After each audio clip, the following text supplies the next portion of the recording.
ಜಿಲ್ಲೆಯಲ್ಲಿರುವ CBSE ಹಾಗೂ ICSE ಶಾಲೆಗಳು ಯಾರ ಹಿಡಿತದಲ್ಲಿದೆ? ಬಹುರಾಷ್ಟ್ರೀಯ ಕಂಪನಿಗಳ ಹಿಡಿತದಲ್ಲಿ ಶಿಕ್ಷಣ ಇಲಾಖೆ, ಸರ್ಕಾರಿ ಶಿಕ್ಷಣ ಇಲಾಖೆ ನಲುಗಿ ಹೋಗ್ತಾ ಇದೆಯಾ?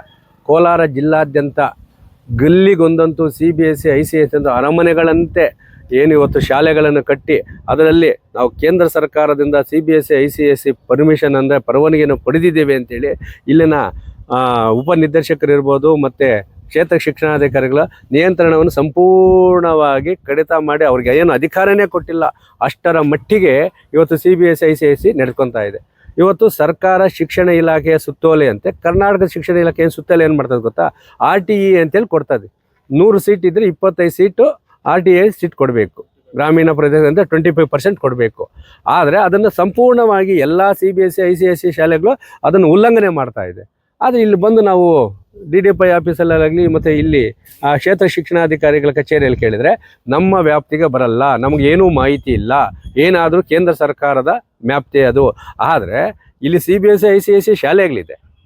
ಆ ಒಂದು ಶಾಲೆಗಳಲ್ಲಿ ಇವತ್ತು ಆ ಪೋಷಕರನ್ನು ಯಾವ ರೀತಿ ಸುಲಿಗೆ ಮಾಡ್ತಾರೆ ಅಂದರೆ ಬಟ್ಟೆಯಿಂದ ಹಿಡಿದು ಶೂವಿಂದ ಹಿಡಿದು ತಿನ್ನೋ ಊಟದ ಕೂಡ ಏನು ಹಾಕ್ಕೊಂಬಂದಿದ್ದಾರೆ ಬಾಕ್ಸ್ ಚೆಕ್ ಮಾಡೋ ಮಟ್ಟಿಗೆ ಇವತ್ತು CBSE ICSE ಶಿಕ್ಷಣ ಸಮಸ್ಯೆಗಳು ಹದಗೆಟ್ಟಿದ್ರೂ ಸಹ ಅದನ್ನು ಕ್ರಮ ಕೈಗೊಳ್ಳಬೇಕಾದಂತಹ ತಾಕತ್ತು ಇಲ್ಲಿನ ಕೋಲಾರ ಜಿಲ್ಲೆಯ ಶಿಕ್ಷಣ ಇಲಾಖೆಗಳಿಗೆ ಸಂಪೂರ್ಣವಾಗಿ ಇಲ್ಲ. ನಾವು ಆರೋಪ ಮಾಡ್ತಾ ಇದ್ದೀವಿ. ಅವರು ಬಟ್ಟೆಯನ್ನು ಅವರೇ ಕೊಡ್ತಾರೆ, ಬುಕ್ಕುಗಳು ಅವರೇ ಕೊಡ್ತಾರೆ, RTI ಸೀಟ್ ಕೊಟ್ಟಿದ್ರೆ ಇವ್ರಿಗೆ ಮಾಹಿತಿ ಇಲ್ಲ. ಇನ್ಯಾರನ್ನ ಸ್ವಾಮಿ ಕೇಳ್ಬೇಕು ನಾವು? ಅಲ್ಲ, ಯಾರನ್ನ ಕೇಳಬೇಕು? ಅವರು ರಿನ್ಯೂವಲ್ ಆಗಿಲ್ಲ, ಪರವಾನಗಿ ಆಗಿಲ್ಲ, ಶಾಲೆಗೆ ಮಾತ್ರ ಸೇರಿಸ್ಕೊಂಡ್ಬಿಡ್ತಾರೆ. ನಾವು ಅದಕ್ಕೆ ಕೇಳ್ತಾ ಇದ್ದೀವಿ, ಕೇಂದ್ರ ಶಿಕ್ಷಣ ಮಂತ್ರಿಗಿರ್ಬೋದು, ರಾಜ್ಯದ ಶಿಕ್ಷಣ ಮಂತ್ರಿಗಿರ್ಬೋದು, ರೈತರಿಂದ ಒಂದು ಪ್ರಶ್ನೆ ಮಾಡ್ತಾ ಇದ್ದೀವಿ.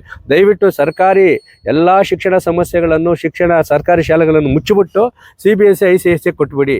ಇಲ್ಲ, ನಿಮಗೇನಾದರೂ ಮಾನ ಮರ್ಯಾದೆ ಅನ್ನೋದಿದ್ದರೆ, ಶಿಕ್ಷಣ ಉಳಿಬೇಕು ಅಂತೋದಿದ್ದರೆ ಆ CBSE ICSE ನಿಯಂತ್ರಣಕ್ಕೆ ಪ್ರತಿ ಜಿಲ್ಲೆಯಲ್ಲೂ ಕೇಂದ್ರ ಸರ್ಕಾರದ ಒಂದು ಅಧಿಕಾರಿಗಳ ತಂಡ, ಒಂದು ಅಧಿಕಾರ ಕಚೇರಿಯನ್ನು ಕೋಲಾರ ಜಿಲ್ಲೆಯಲ್ಲಿ, ಅದು ಪ್ರತಿ ಜಿಲ್ಲೆಯಲ್ಲೂ ಸ್ಥಾಪನೆ ಮಾಡುವ ಮುಖಾಂತರ ಈ ಒಂದು ಪೋಷಕರನ್ನು, ಮಕ್ಕಳನ್ನು ಹಿಂಸೆ ಮಾಡುವ CBSE ICSE ಈ ಒಂದು ಶಿಕ್ಷಣ ಸಮಸ್ಯೆಗಳಿಗೆ ಕಡಿವಾಣ ಹಾಕಬೇಕು.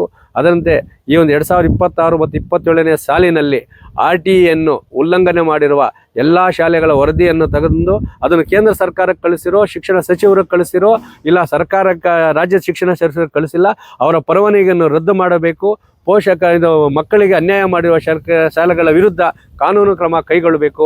ಇಲ್ಲವಾದರೆ ಖಂಡಿತವಾಗ್ಲೂ ಹೇಳ್ತಾ ಇದ್ದೀವಿ ಕಡೆ ರೈತ ಸಂಘದಿಂದ ಈ ಒಂದು CBSE ICSE ಶಾಲೆಗಳ ಹಗಲುದೊರಡೆಗೆ ಕಡಿವಾಣ ಹಾಕಲು ನಾವೇ ಸಹ ಕಾನೂನು ಕೈಗೆತ್ತಿಕೊಳ್ಳುವ ಎಚ್ಚರಿಕೆಯನ್ನು ನೀಡ್ತಾ ಇದ್ದೀವಿ.